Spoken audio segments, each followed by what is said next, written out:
katambay. Good morning, good morning, good morning, good morning, good day all mga katambay.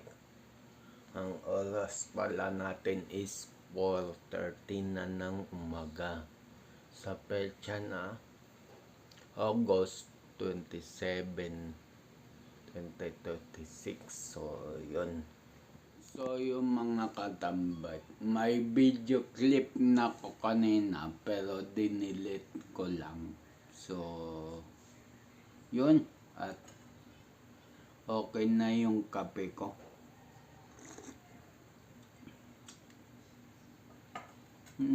May i-share ako sa inyo mga katambay. Nagpapagising kasi yung kapatid ko ng alas 10 ng gabi. Sabi ko, sige. Nanonood lang ako ng TV nun. Hindi ginising ko. Mga 9:30 pa lang, ginigising ko kasi inaantok na ako. Sabi ko, gising ka na, matutulog na ako. So, yun. At yun, natulog na nga ako. Ewan ko ba, nalimpungatan ako ng alauna ng umaga. Kasi tumunog yung cellphone ko. That time na yon, mababaw pa yung tulog ko. Pero nakatulog talaga ako nun. Ang akala nga ng kapatid ko, hindi ako natulog nun. Pero nung nagdadailan ako, hindi ko maintindihan yung sinasabi niya. Naalala ko na lang. Kesyo kilala niya ako. Hinayaan ko na. Kasi magtalo kami. Tulog na lang ako, hindi ko na lang siya pinansin.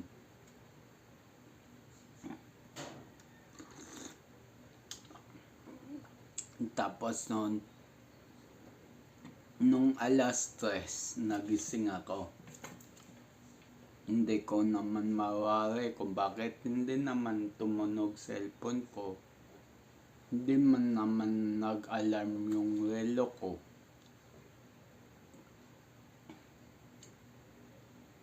Bangon ako, tingin ako sa oras, alas 3 pa. Higa uli ko. Tapos 1 hour, alas 4. Doon na nag-alarm yung cellphone ko, nagising ako. So, ako kasi mga katambay, kahit sobrang late or sobrang aga ko matulog, kahit sobrang aga ko magising, hindi ko kinaugalian yung matulog sa tanghali. Siguro yung bata ko, oo. Nung bata kami, oo. Pag hindi kami natulog ng tanghali nun, may latay ng garote ng yung mga puwet namin.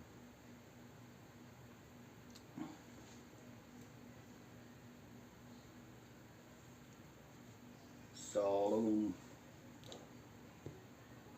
yun.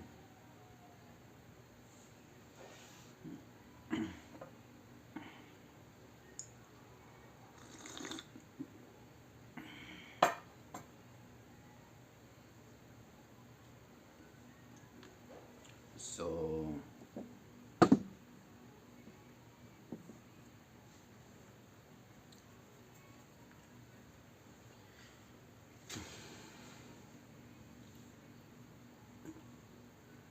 So yun pala mga katambay, kung bakit ako nagising ng ganong kaaga, alas 4:30. Dahil magkikita kami ng pinsan ko sa labasan. So yun. At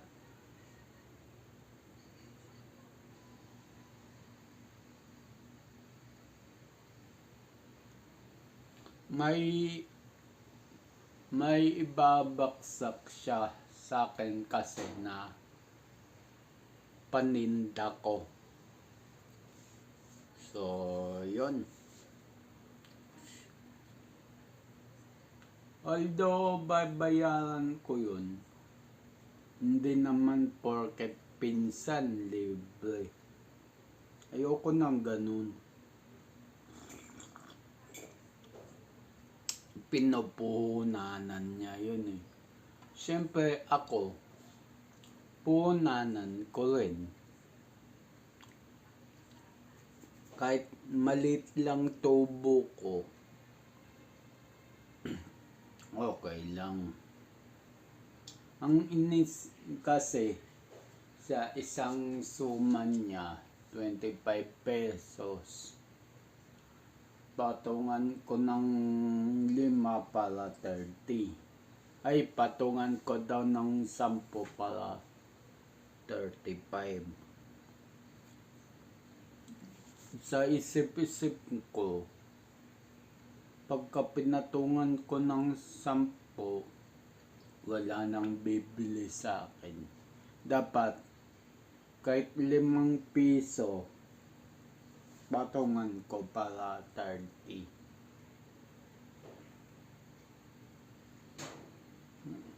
So, yun. Pero sinabi niya sa akin na, yun nga.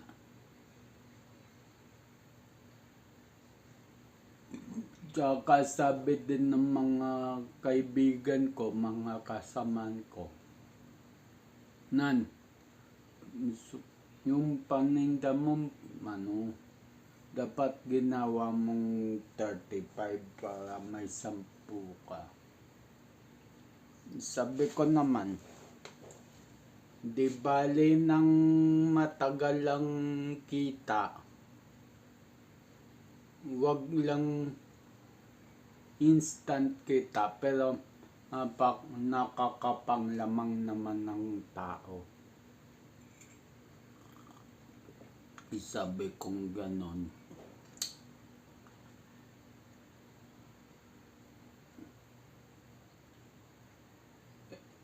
Ewan ko ba nung simulan na binasa ko, nag-research ako sa Bible. Hindi pa ako Christian nito, Catholic pa ako nun. Nag-research ako, nagbasa ako, nagtanong ako sa mga pare, nagtanong ako sa mga pastors.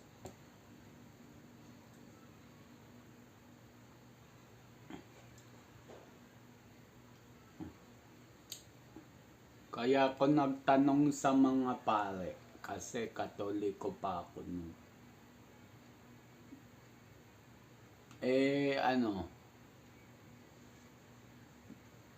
Eto na, Christian na ako. Nagtanong ako sa mga pastors.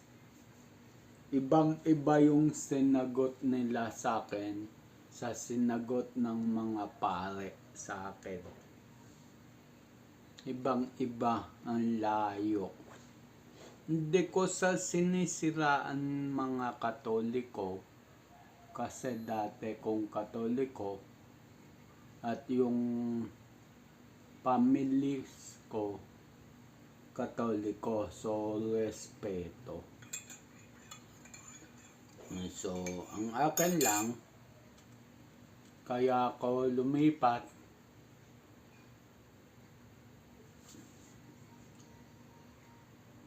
para makapag-reach out ng maigi sa Panginoon.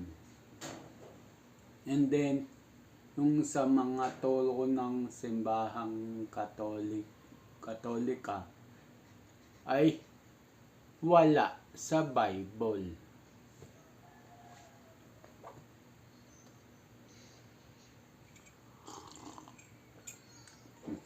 Ang pinakahuling dahilan na lang yung sa nagse-servant ako sa Catholic dati na nabaliktad ako dun. So, yun ang pinakahuling dahilan. Pero, lahat ng bumaliktad sa akin na yun, kahit hindi man sila nagsorry sa akin, is pinatawad ko sila. Kasi kung ang Panginoon nga nagpapatawad, tayo pa kaya mga tao, mga anak niya. Diba? So, nung hindi pa ako nakakakomit sa Panginoon Diyos, ang sa isip ko, sige, kita lang ako ng kita kahit mga makapanglamang ako ng tao. So, yun ang sa utak ko. Doon pala ako nagkamali. At doon pala ako bumaksak. Nawala yung mga trabaho ko. Nawala yung pinagkakakitaan ko. Lumayo yung mga kaibigan ko sa akin. Mga kasamaan ko sa pagbabike. Kasamaan ko kasi sa pagbabike. Karaniwan dyan. Mga pastor, mga naglilingkod din sa church. So, yun nga, kung mga katambay, tumawag yung pinsan ko. Yung kinukunan ko ng ibebenta kong suman. So, yun. Tuloy ang kwento kasi hindi pa ubos ang kape ko. So, yun mga katambay. Yun nga. Nung napalapit na ako sa Panginoon, nung nag-transfer na ako from Catholic to born again Christian, dun ko na napagtanto lahat-lahat ng kamalian ko. Although may natitira pa rin mali sa akin, pero alam nyo yun na unti-unti na i-improve. Ito born again Christian na ako ngayon, hanggang ngayon. Pero nagkakamali pa rin ako sa buhay. Natural yun kasi unti-unti kang binabago ng Panginoon Diyos. Although minsan nadadapa ka, natural yun, parte yun ng pagbabago mo.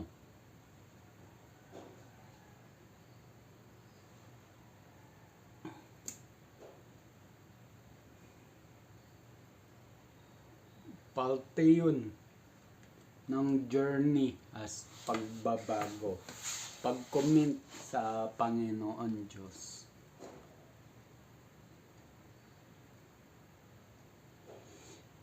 So, yun ang mga reasons ko kung bakit ako lumipat ng from Catholic to born again Christian, evangelist.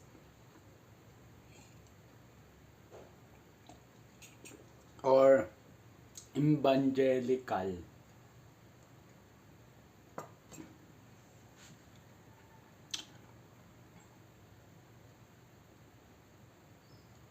Ang ano kasi sa amin, tawag kasi sa amin, Evangelical Church.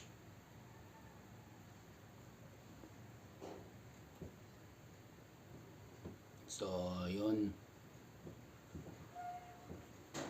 Sa ano, kaninang umaga, pagising ko, may Bible app ako sa cellphone.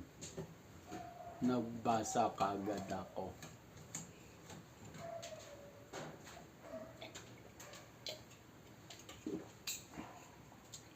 So, yun nga mga katambay. Ewan ko ba, kinaugalian ko pagka gising ako ng umaga.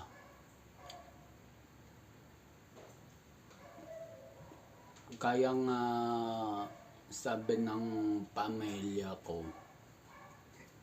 noon ako raw cellphone kasi may naka-download na Bible dito sa phone ko.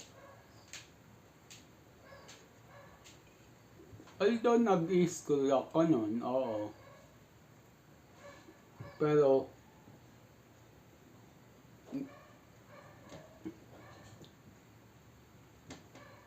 pabuksan ko na ang Bible yun.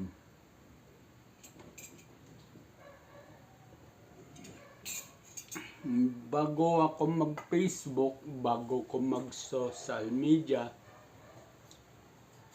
So, yun nga. Bible muna. So, yun. At tapos ng aking kape.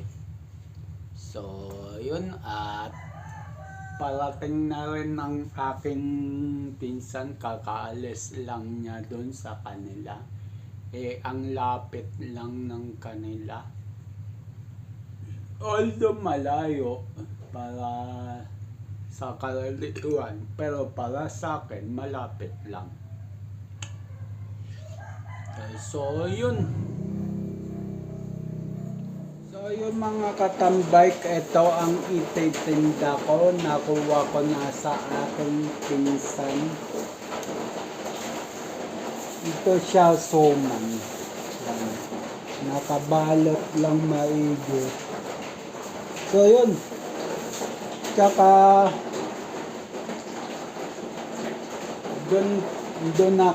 doon tayo sa loob. Kasi umuulan eh.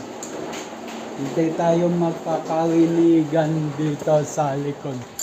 Wala pa naman akong alulod. Walang alulod doon tuloy.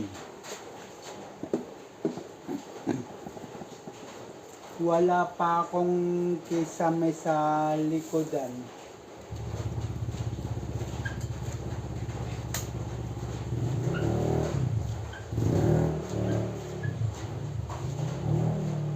So, wala pa akong kisame sa likodan. Kaya, maingay pa. So, kain muna ako pansit.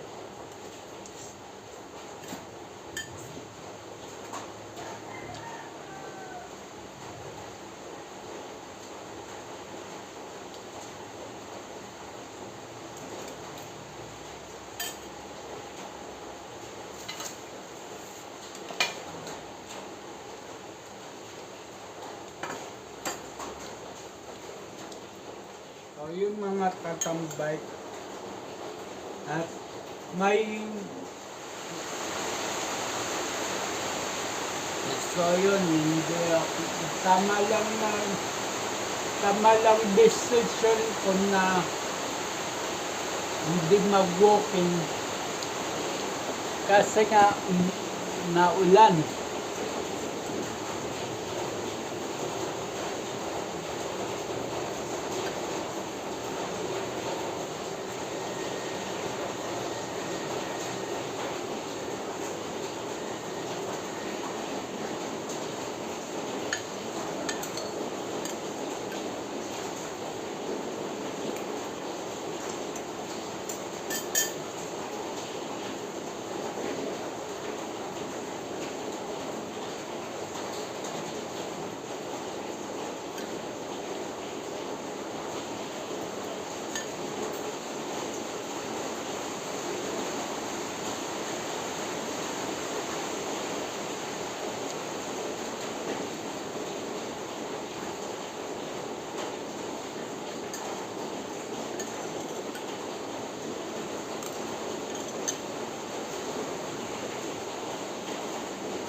So yun mga katambay, yun. So yun mga katambay, paubos na yung kinakain ko. Nahuli yung almusal ko. Nauna yung kape. Kasi nga, dapat nga pagsasabayin ko kape tsaka kain. Kinuha ko pa tong paninda kong suman. So, ayun. Paubos na yung kinakain ko. Pag ubos na ito, mag-uulong na ako.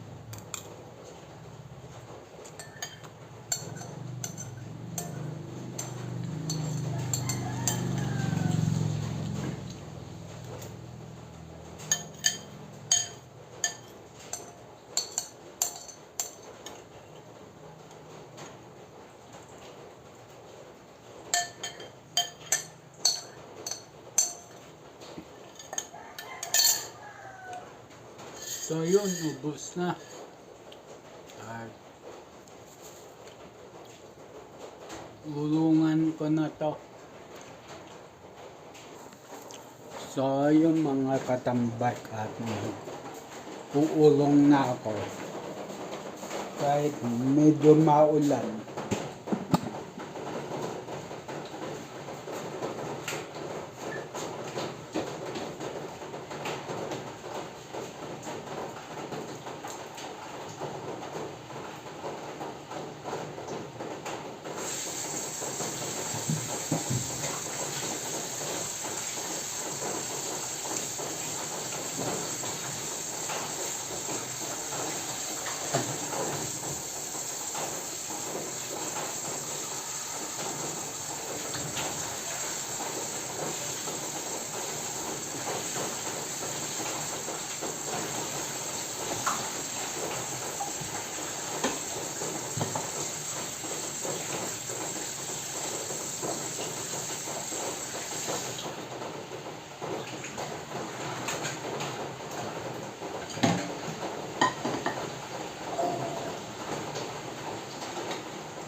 Nga pala, gagawa na pala ako ng dishwashing liquid.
Gawa na ako ng dishwashing liquid.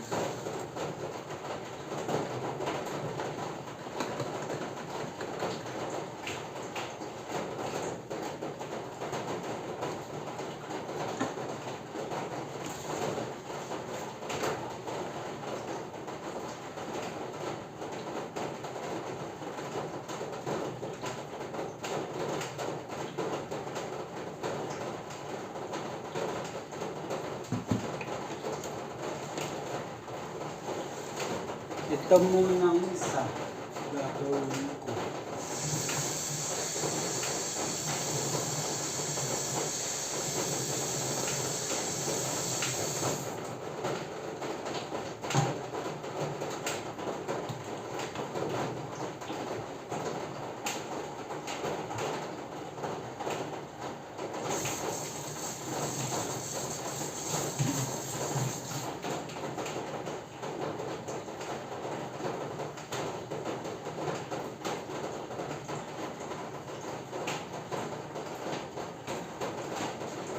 Yung isa naman.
So, ayun. Tapos na ako timpla ng dishwashing. And then, ngayon, magsasay na ako.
Tanggal. Tanggal ang kortina ko dito sa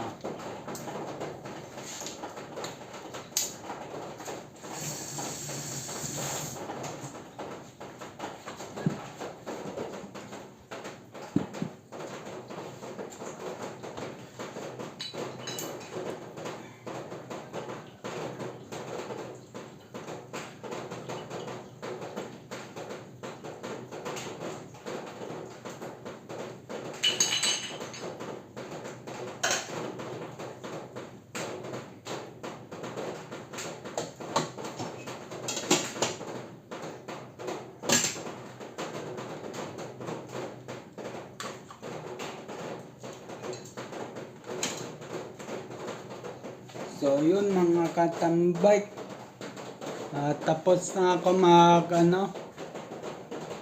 sikasuin ko na tong paminda ko, lagay ko na sa thermal bag. So yun, yun mga katambay, bago ko ayusin dito sa thermal bag na galing Quezon City Hall, yan siya, yan. Isang suman, isang half cup na suman, isang sauce. So, isang half cup na suman, isang sauce. So, bali binigay na sauce is 7. May isa. Pero dito na sa bahay tong isa. So, yun. Ayusin ko na.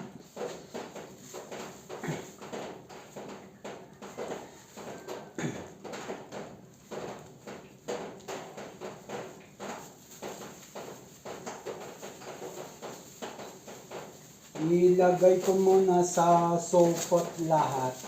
So, ayun. So, ayun mga katambay, ayos na. Ilagay ko na lang sa thermal bag. Wala na kasi kung maliliit na plastic.